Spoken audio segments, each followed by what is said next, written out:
So there's two ways to do permissions, and I want to teach you the two different ways to do permissions. And this is going to be up to you to choose how you want to do the two different kinds of permissions. One is simple and one is sophisticated or more powerful. And so I'm going to share with you the two different methods.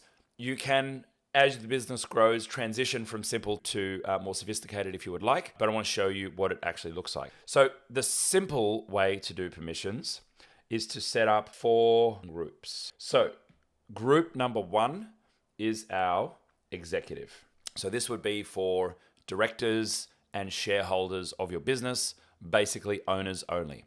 This is the kind of place where you might put incorporation documents, shareholders agreements, legal disputes. You might potentially choose to put employee files here so no one else can see them. If you're a small business and you've got less than 8 people in the business, this is probably the easiest to go with. Then you'd have another one for maybe if you have managers in the business, you might have another one for management, but that one's optional. The other one you might have is a dedicated group for accounts or finance. So they're the kind of groups where you're going to share them with a couple of people in the business, but probably not everyone in the business. Then you're going to have a group for everyone, and that's stuff that everyone in the business can access. And maybe you'll have a 4th group for contractors.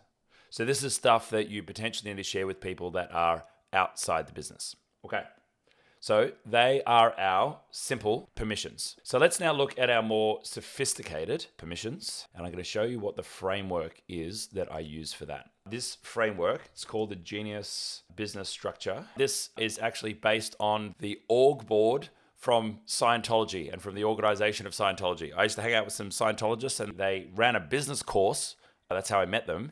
And they used to teach some of the principles of business management from what they learned in the writings of L. Ron Hubbard, which was fascinating. But this is a way of structuring a business into different areas, and so if you haven't gone and done an MBA and learnt the official Harvard way of structuring businesses into different divisions, you may choose to use this. Now, I didn't go to university. I just kind of, made it up as I went along, structuring our business. But this was useful for me when I didn't have any idea of how to structure a business at all. So I'm going to take you guys through it really quickly. And then if you choose to, you may want to use something like this to structure your business. So up the top, we've got executive leadership. That's where you set things like the vision of the business, you have all the legal type stuff. That's where you set the culture, and that's basically the responsibility of the founders who are running the business. Down the bottom, and these are D1 to D7, which are just called division or departments or whatever you like. Down the bottom, and I've put this down the bottom in this image because it's a foundation,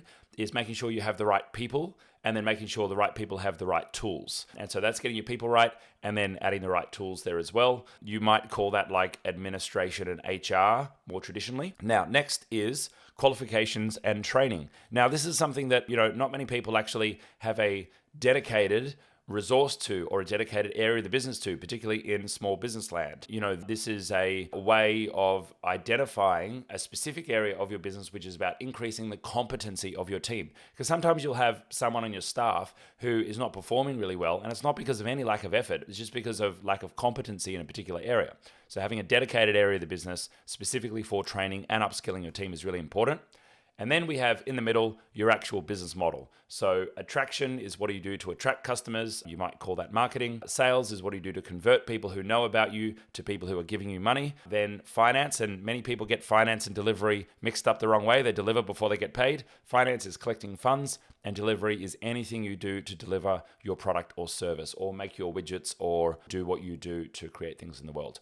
So what that actually looks like if you want to deploy these into a business is you'll see here in our shared drives. Now we've got a whole bunch of random shared drives for, acquisitions and deals and those kind of things that we've done. But each one of these that is prefixed with itG are our main working folders for the company. And you'll see that we actually have a shared drive for each area of the company, and they align to those structures. So you can see here I've got executive, finance, attract, excite, engage. Excite is our sales team, by the way. Engage is our customer relationship team. We've then got deliver, and we also have support. So deliver is our project management team, and support is specifically our help desk. And so you'll see here we've also got our other team folders, and then we have team training, which is where we have our training and upskilling.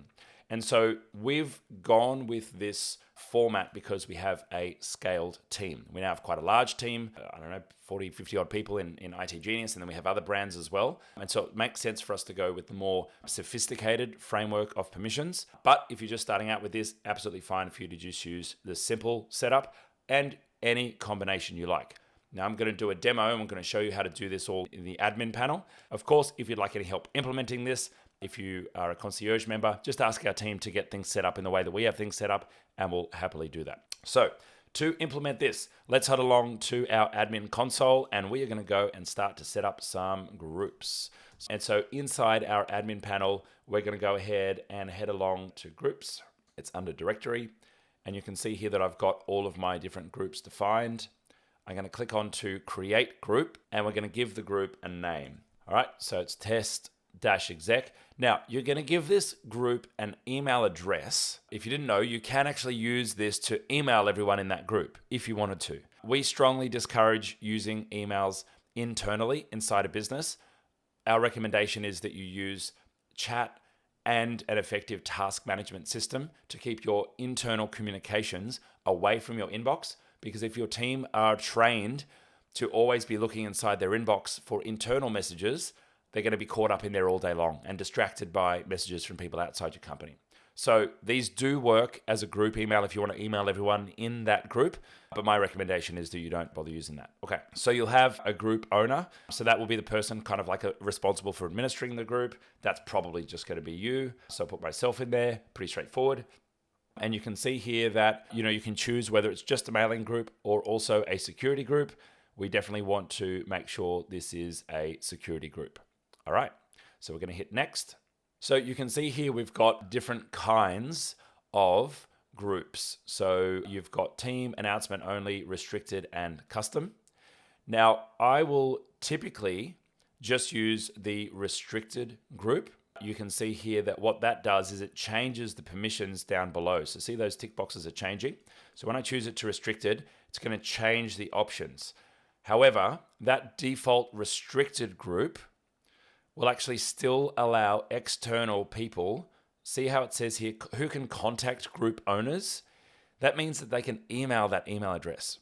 And so if you create a group and you call it sales@yourcompany.com, and you leave this box ticked for external users being able to contact group owners, anyone can email sales@yourcompany.com, and an email will show up in everybody's mailbox because effectively you've created a distribution group. So a distribution group will go to everyone. So this is effectively how you set up a distribution group. But what I'm going to do is I'm going to untick that because I don't actually want people outside my company to contact this group. I just want to use this for security. And you can see there that Google's automatically moved that from a restricted group to a custom group. That's fine. And you may even choose to untick this one. So no one can email the group, if you want to lock it down and stop people from emailing the group. Next setting, who can join this group? Anyone in the organization can ask. You may choose that if you want, but if you want to keep things simple and locked down so that group access is only managed by your HR or your empowered, we call our HR team our empowered team, then I would choose just only invited users. So only people that admins put in this group are able to participate in this group. Do you want to allow people outside your organization? For most groups, that's going to be no, but we would choose to switch that on for one of our groups that I suggested. Group number 4, we'll come back to that one. Cool, so we're going to create this group and then it's going to let us add some users. Okay, cool, so let's add some users to test exec. All right, add members. And Red, I'm going to anoint you an executive of our test group. Congratulations. So I've added Red in there. Now let's maybe make one for our contractors. Group email. Great. Group owner. Set that as myself. Now for our contractors group, same settings, custom or restricted, then remove, only invited users. Bam, we're going to tick this bad boy. And we are good to go. All right, so let's add some members. And now we can add anyone with a Gmail account or a Google Workspace account. So I can add peter@moriarty.co, my personal Google Workspace account. Add to group. Now, Where might you use this feature? Where might you want to add people to the group? This might be useful if you've got a set of contractors who you want to give access to your intranet in Google Sites for your training manual, but you want to lock that down so you're not sharing that to the whole world. You would share the Google Site group with your contractors group, and then from there, share that with individuals by adding them to the group membership. Makes it nice and easy. If you like this content, please hit subscribe and hit the bell notification so you can be notified when we go live or drop new content on the channel. Now, if you'd like to connect with us, hit us up on social media or join our free community group. All the links to that are right below this video. If you'd like to learn more about Google Workspace and the technology ecosystem, you can join our free Genius Academy by transferring your billing across to itGenius. Or you can join a Workspace Basics Bootcamp. Now, if you're a business owner and you're interested in an audit on your technology stack or your Workspace account, or you're looking to do a project in the tech world, well, you can take advantage of our free consultation. And if you need help right now, then consider joining Concierge or taking up a quick fix with our team for professional support for your tech stack.